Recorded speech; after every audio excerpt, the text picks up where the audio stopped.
Quand Satan commence à régner, il essaye de te séparer de Dieu, de briser ton alliance. Il va t'interdire ce qui est de Dieu.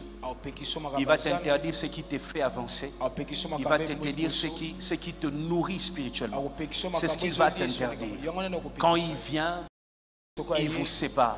Et parfois, ce ne sont pas des interdictions avec des paroles. Parfois, c'est juste une lourdeur que toi-même tu ne comprends pas. Tu étais zélé dans les choses de Dieu. Tu aimais la vie de prière. Tu ne voulais pas rater ce deuxième culte. Chaque 10 heures, tu mettais ta veste, tu te disais, je vais aller prier. Et puis, à un moment, quelque chose s'est passé.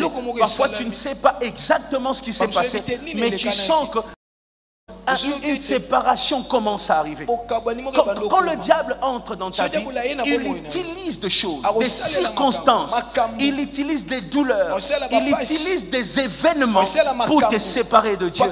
Moi-même, qui te parle, ma plus grande douleur de ma vie, c'est quand j'ai perdu mon frère. Les jours où mon frère est mort, je me souviens que je suis sorti de ma maison sans savoir où aller.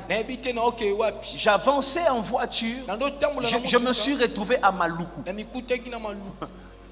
À Maluku.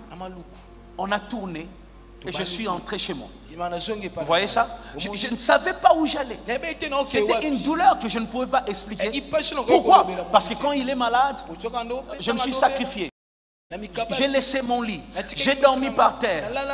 Dieu m'a dit qu'il va faire. J'ai cru, j'ai mobilisé tout le monde. On a prié, on a jeûné comme jamais. Et on croyait qu'il allait s'en sortir. Et puis Dieu me disait, prie, il va s'en sortir. Et puis un soir, on m'appelle, on me dit, il est mort. J'ai dit, ça sert à quoi alors? Petit à petit, les jours qui suivaient, je commençais à me dire, je vais prier, mais si ça doit se détruire, ça va se détruire. J'ai l'impression que ma prière ne change rien. J'ai commencé à douter. Petit à petit, le diable a commencé à me séparer de ma foi. Quand il règne, il y a des événements qui vont essayer de te séparer de Dieu. Mais aujourd'hui, tu dois prendre cette décision. Rien, absolument rien, ne me séparera de l'Éternel. La nuit comme le jour, le matin comme le soir. Et yana butu, et yana moi.